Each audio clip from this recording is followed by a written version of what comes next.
ఈ క్యాన్సర్ ఎందుకు వస్తుంది, what are the causes of cancer, అసలు ఏ ఏ ఏ ఏ రీజన్ వల్ల ఈ క్యాన్సర్ వస్తుంది.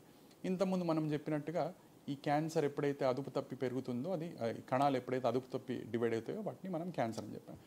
ఇది జరగడానికి ప్రధానంగా ఒక 2 కారణాలు అనుకుందాం.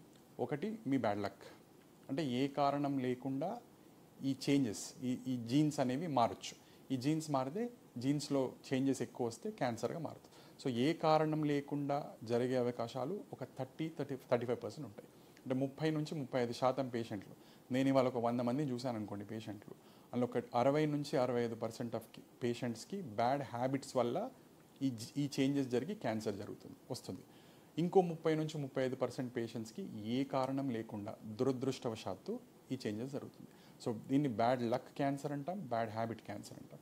బ్యాడ్ లక్ క్యాన్సర్ అంటే ఏంటంటే ఏ దురలవాటు లేకుండా ఏ తప్పు మనం చేయకపోయినా కూడా క్యాన్సర్గా మారితే దాన్ని బ్యాడ్ లక్ క్యాన్సర్ అంటాం.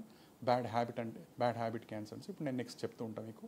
ఆ బ్యాడ్ హ్యాబిట్ మనం అలవాటు చేసుకున్నందుకు వచ్చే చేంజెస్ వల్ల జీన్స్లో మార్పిడి జరిగి ఈ క్యాన్సర్ అనేది వస్తుందన్నమాట.